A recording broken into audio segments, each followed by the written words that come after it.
Olá, nesse vídeo retrataremos o tema do poder, um tema central para as ciências humanas e ciências sociais.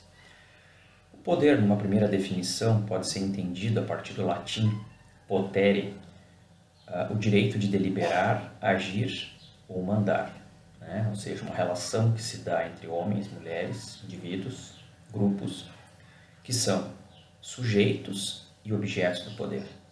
Isso numa esfera macroestrutural, quanto numa esfera microestrutural. Exemplo, poder dos pais sobre os filhos, né? Que os pais exercem sobre os filhos, que os professores exercem sobre os alunos, que os governos exercem sobre os cidadãos ou sobre a sociedade. A sociologia, de forma mais precisa, define poder geralmente como a habilidade de impor a vontade sobre os outros, mesmo se esses outros resistirem de alguma maneira. Existem diversos tipos, campos de aplicação do poder. O campo social, o campo econômico, o campo, o poder militar, o campo, o poder político, entre outros.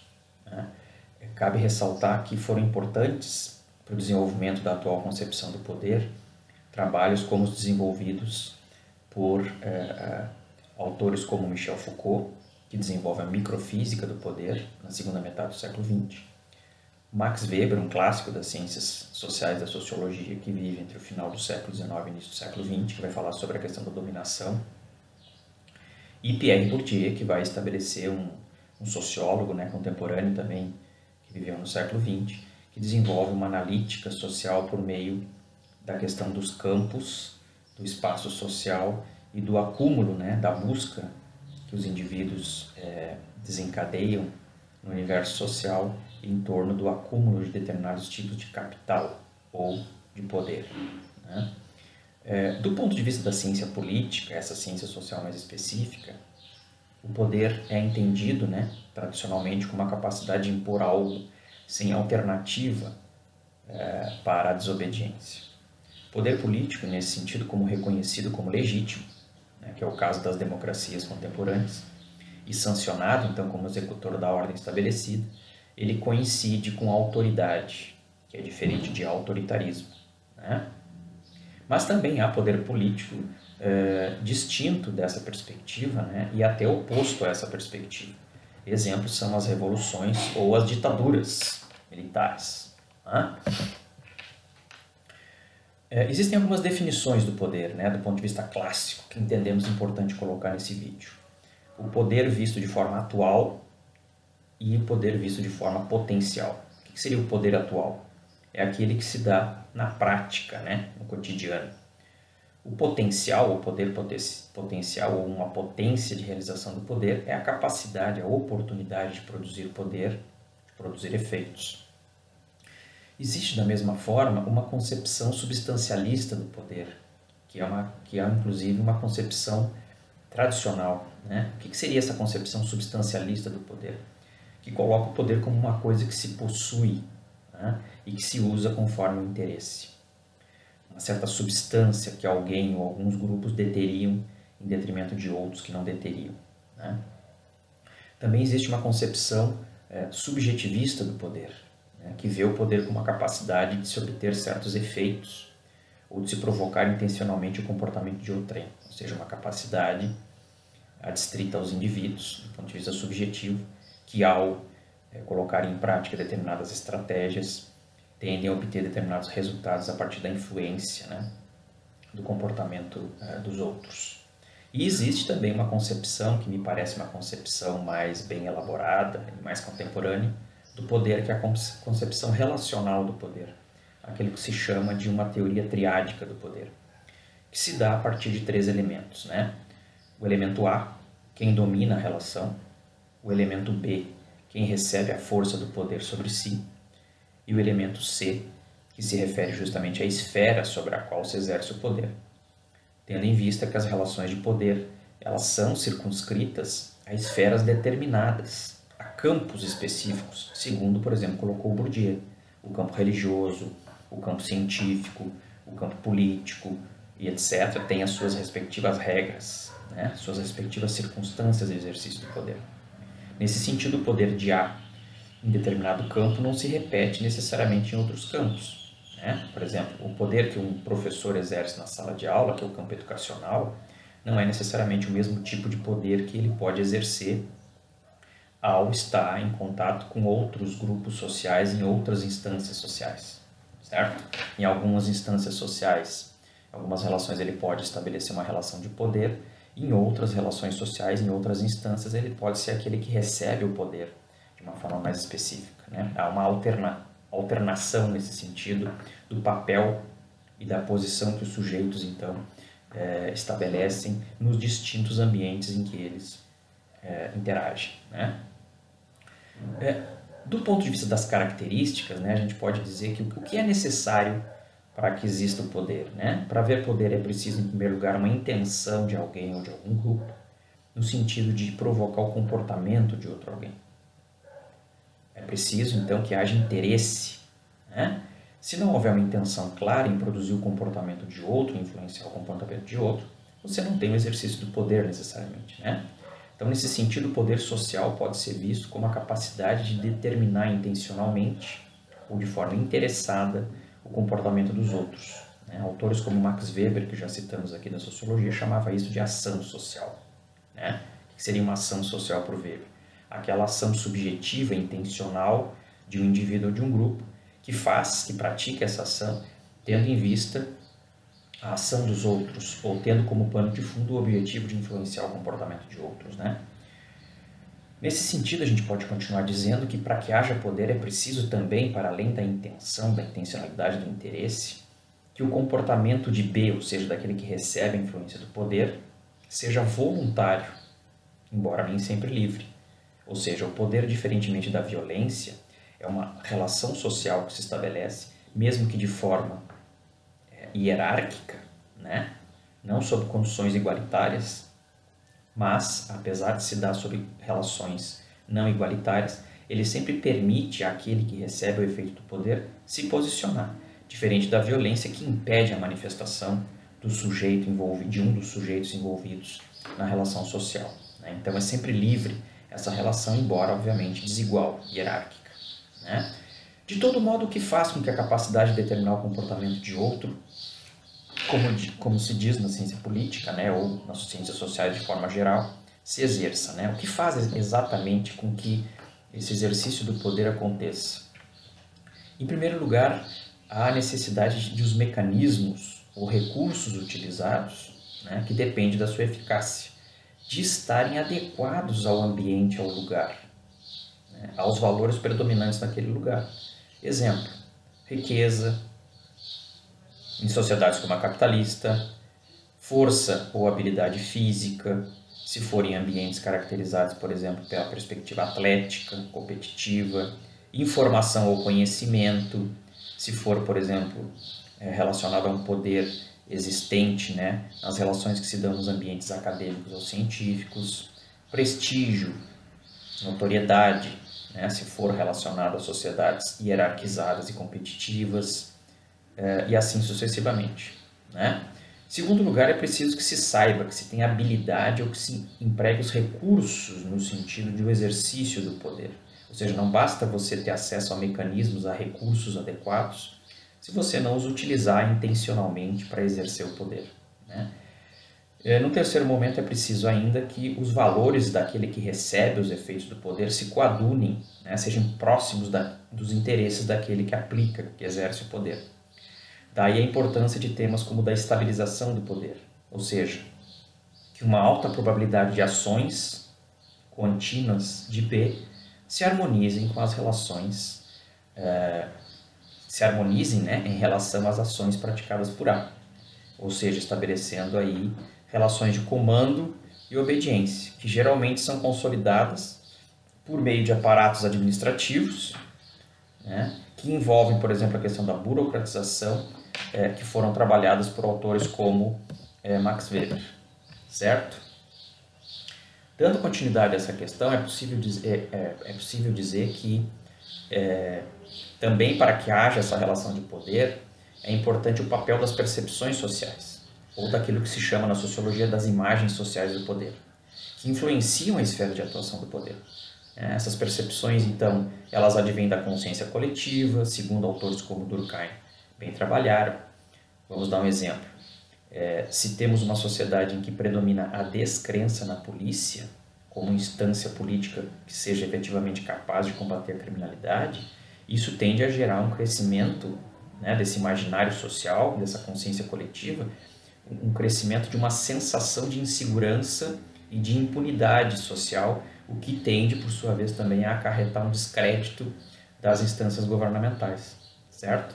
Também as expectativas, né, ou o que se espera dos outros, são importantes, né? Aquilo que o Richard Senney, um sociólogo também importante do século XX, vai dizer das nossas imagens da força ou da fraqueza que se liga ao poder, que determinam posturas mais ou menos agressivas nesse contexto, ou mais ou menos receptivas diante da influência da esfera do poder, né?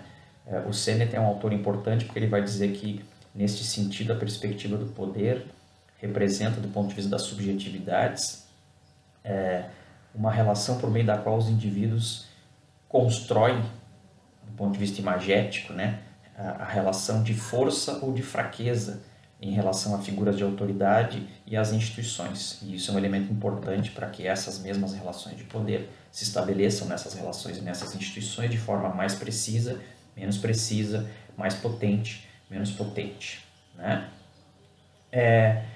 Também é possível dizer que existem modos de exercício do poder, né, que tendem a manter relações de poder com o tempo mais conflitivas, né, durante o transcorrer do exercício do poder.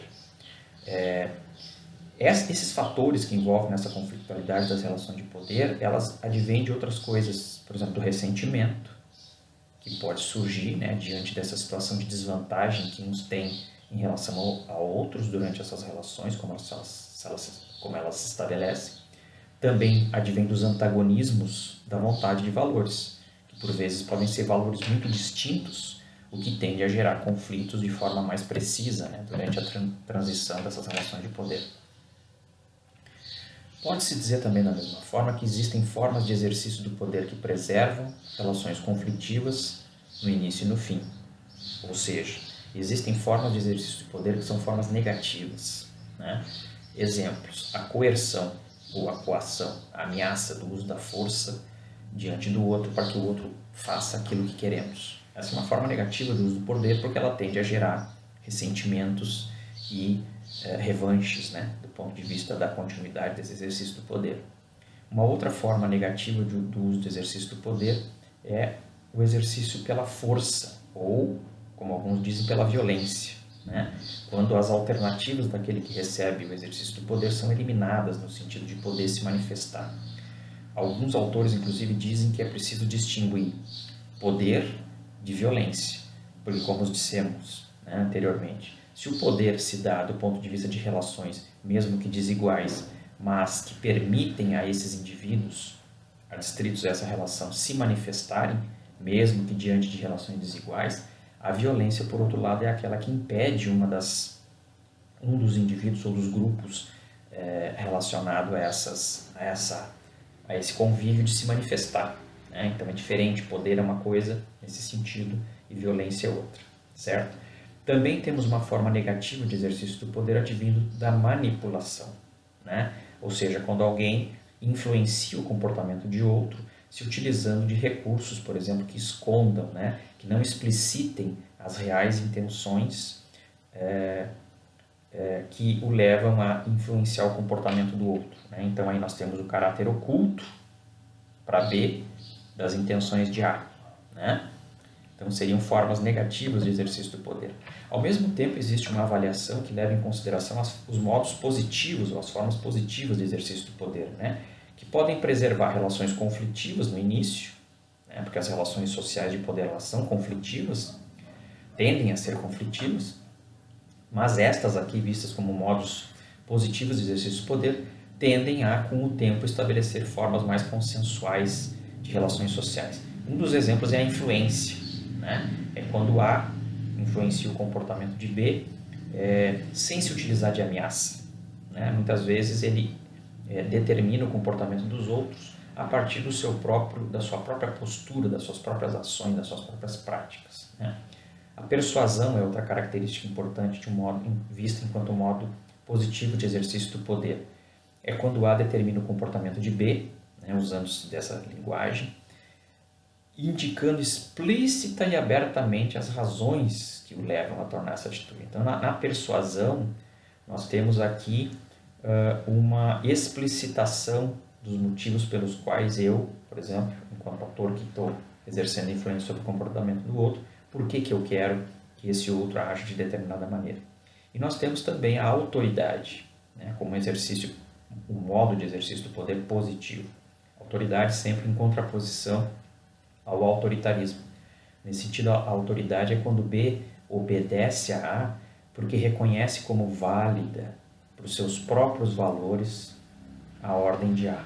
Essa é uma das formas de exercício de poder mais importantes, né, do ponto de vista de que tende a estabelecer relações mais estabilizadas e inclusive institucionalizadas com o tempo, né, por meio das quais os indivíduos acabam prestando obediência diante de determinados comandos, né, baseadas justamente na legitimidade do comando ou da ordem. Então, o sujeito que exerce uma autoridade é aquele indivíduo ou grupo que, por meio de funções que exerce na sociedade, se faz obedecer a partir da sua competência, da sua capacidade mais elevada de estabelecer análises ou de interpor ações sociais, nesse sentido influenciando o comportamento dos outros de modo positivo, certo? Nós podemos falar então, nesse sentido, que a autoridade também, ela se liga a três elementos importantes. A fonte, ou seja, quem emite o poder à ordem, o conteúdo, aquilo que essa ordem, que esse poder contém, e o modo como é dada, né? Ou a forma da ordem. Podemos falar que, para autores como Max Weber, por exemplo, existiriam três formas de exercício do poder, ou de exercício da autoridade, né? Uma primeira burocrático-legal, referente à legitimidade da ordem jurídica, né? A fonte da onde advém o poder é a lei e se exprime pela burocracia. É típica, inclusive, das sociedades contemporâneas, das sociedades burocratizadas e racionalidades, em que a lei predomina. Existiria para Weber outra forma de exercício do poder da autoridade, que seria a tradicional, né? E aí, como o próprio nome indica, o poder se dá pela tradição, né, típica das sociedades antigas. E existiria uma terceira forma de exercício, né, do poder, da autoridade, também chamada por Weber de uma forma de exercício da dominação, que seria a carismática, né, o poder carismático do líder, do profeta, do herói guerreiro, daquele sujeito que possui um carisma e por meio desse carisma ele faz com que os outros obedeçam ao seu comando, né, às suas ordens. Essas são formas tradicionais de se olhar para a questão do poder, advindas tanto da sociologia tradicional como da ciência política. É importante dizer, por outro lado, então, que autores contemporâneos, como o próprio Michel Foucault, que advém da filosofia, vão desenvolver na segunda metade do século XX o que fica conhecido como microfísica do poder, né? E, basicamente, a microfísica do poder de Michel Foucault vai trabalhar com três perspectivas, né, que mudam de forma muito significativa a forma com que passamos a olhar para o poder, para essas relações sociais que se dão no cotidiano. Em primeiro lugar, por meio da leitura, que vai dizer que o poder se encontra em todos os lugares, por isso a microfísica do poder, que o poder não deve ser olhado por meio de relações macrosociais, ou seja, o poder não se encontra só no Estado ou nas grandes corporações. Todas as relações sociais são relações de poder, de influências recíprocas entre indivíduos. Mesmo relações entre cônjuges, relações entre professores e alunos, etc., são relações de poder. Da mesma forma, Foucault vai dizer que nem toda forma de exercício de poder é uma forma negativa, como acabamos de ver, inclusive, aqui, né, mesmo a ciência política, a sociologia tradicionais, acabaram com o tempo verificando que existiriam formas positivas de exercício do poder, como, por exemplo, a autoridade e a persuasão. O Foucault vai nessa linha ao explicitar que o poder é aquilo que faz com que sejamos o que somos. O poder é um recurso que age diretamente sobre os indivíduos por meio de tecnologias sociais e então não deve ser visto, como se via até então, o poder como algo que impede os sujeitos de serem mais, como aquilo que engana os sujeitos, como aquilo que explora os sujeitos. Existem formas de exercício do poder que fazem isso, Mas o Foucault vai dizer que, por outro lado, o poder ele se estabelece diretamente sobre os corpos e mentes dos indivíduos por meio de tecnologias de poder, e o poder é basicamente aquilo que faz com que sejamos o que somos, e não aquilo que impede de sermos algo diferente disso. Então o poder ele tem um elemento propositivo, positivo, no sentido de que ele se impõe sobre os corpos, sobre os comportamentos, fazendo com que sejamos o que somos em determinado período histórico. Né?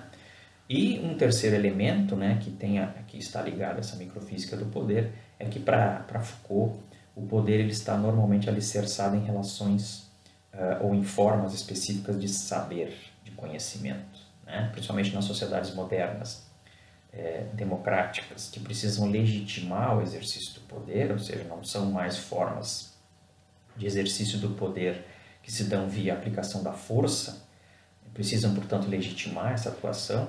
Nessas formas específicas de sociedade, que o Foucault vai chamar de sociedades disciplinares, que Gilles Deleuze vai chamar de sociedade do controle, por exemplo, o poder ele precisa se dar de forma a minimamente ser aceito pelos indivíduos, né? Que se submetem ao poder. Nesse sentido, então, é interessante essa perspectiva Foucaultiana quando vai dizer que, normalmente, então, as formas de exercício do poder que se disseminam na sociedade pelas relações sociais, micro ou macro, elas normalmente vêm alicerçadas, acompanhadas, legitimadas por formas específicas de saber. Então, poder e saber não são coisas estanques. Aliás, uma leitura que se tinha até então, até a época de Foucault, que normalmente se viu o poder como distanciado do saber, como algo eminentemente negativo, que induzia os indivíduos a determinadas situações, normalmente situações de exploração e dominação, e que, por outro lado, teríamos, então, algumas poucas ferramentas para se contrapor ao poder, entre elas os saberes e os conhecimentos, que poderiam nos ajudar a contrapor as formas de exploração advindas do poder. Foucault muda essa relação, vai dizer que o poder e saber se retroalimentam, porque uma depende da outra, uma instância depende da outra. Um poder sem formas específicas de legitimação do seu uso, que se dá, repito, por meio de formas de conhecimento, de práticas sociais instituídas, ele não se mantém. Então o saber alimenta normalmente o poder, né? Bom, entendemos que num primeiro momento, acho que esse vídeo nos ajuda um pouco a começar a elucidar um pouco de uma teoria sobre o poder, como dissemos, um dos temas mais importantes, né, para as ciências humanas e sociais de modo geral, tendo em vista que são ciências que lidam com as relações sociais e essas relações sociais elas se dão de modo muito explícito por meio do poder ou da influência, né, que exercemos uns sobre o comportamento dos outros no cotidiano. Um abraço a todos.